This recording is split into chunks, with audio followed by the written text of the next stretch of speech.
Sometimes being a fan means agony, and cheering for your team when you already know the end result. While some fan bases have been blessed with talent and championships, others have seemingly gotten the short end of the stick.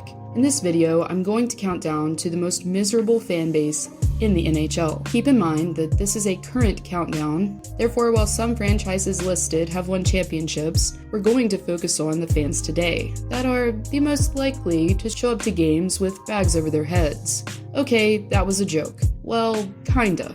And with that, here are the top 5 most miserable fan bases in the NHL today.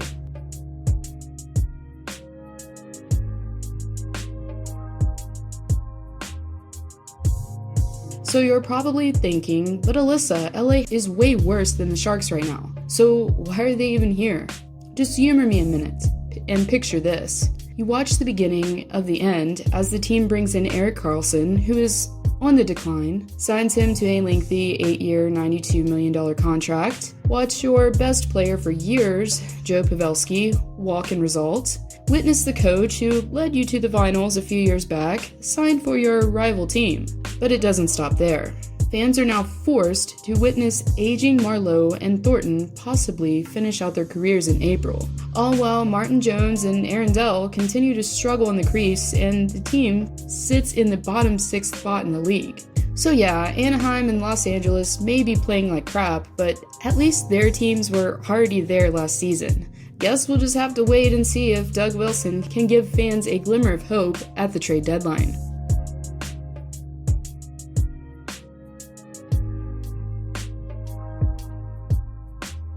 At the start of the season, the future was looking so bright in Devils country, you'd want to be sporting shades. But unfortunately, after getting the first overall pick, a Norris-winning defenseman, and fan favorite from Philly, Wayne Simmons, it still wasn't enough to remain competitive in the ever-so-elite Metro Division. After waving goodbye to Taylor Hall, the player that basically carried the team to the postseason a couple years back, firing their coach and sending their previous #1 guy, Corey Schneider, back down to the minors, it's pretty easy to understand why this season has been a particularly tough one for the Devils fans to swallow. Currently at the bottom of their division, New Jersey definitely has seen much better days.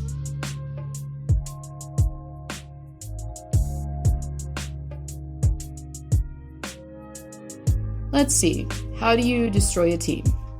Trade some of your best players away, hand out a bloated contract to an aging forward, and keep Barbecue Bruce behind the bench. Did anyone see that embarrassing lineup card mistake, by the way?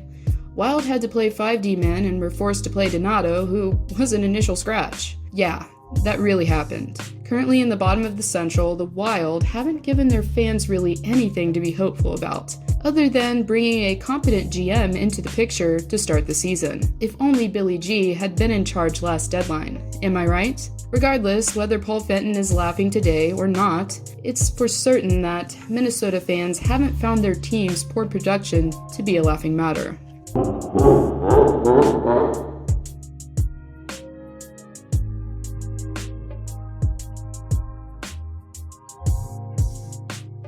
When a 15-year season ticket holder's rant goes viral on social media, there's probably a reason. Maybe the disgraceful knockoff jerseys that alumni were forced to wear, or starting off the past 2 seasons strong and then tanking into mediocrity. And really, it's not like the Sabres haven't been given some solid pieces to work with. 2nd overall pick Jack Eichel in 2015, 1st overall pick in Rasmus Dahlin in 2018, brought over Calder recipient and 3-time 60-point scorer Jeff Skinner. But after gaining some talent, the team has the longest current absence from the postseason in the entire league. Top that off with an owner who seemingly could care less about his fan base, and you've got yourself a franchise that's very tough to cheer for.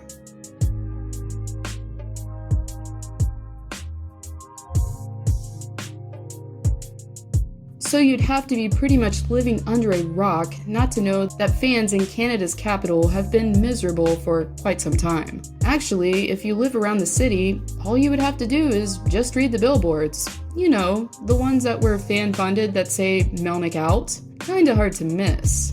Fans were forced to watch star players like Mark Stone and Erik Karlsson leave the city, because honestly, who really wants to play in Ottawa right now? Just ask Matt Duchene and the handful of other players who took to their Uber driver to vent about their team and their coach. Not trying to say it's completely doom and gloom though, because there are those bright spots like Brady Tkachuk and Jean-Gabriel Pageau if he doesn't get traded at the deadline anyway. Regardless, let's take a moment of silence for the fans of the Senators. Okay, now that that's out of the way, time to congratulate the #1 team from last year's video, the St. Louis Blues, for not being terrible and winning their first ever Stanley Cup. Until next year, I'll leave you guys with this box of tissues.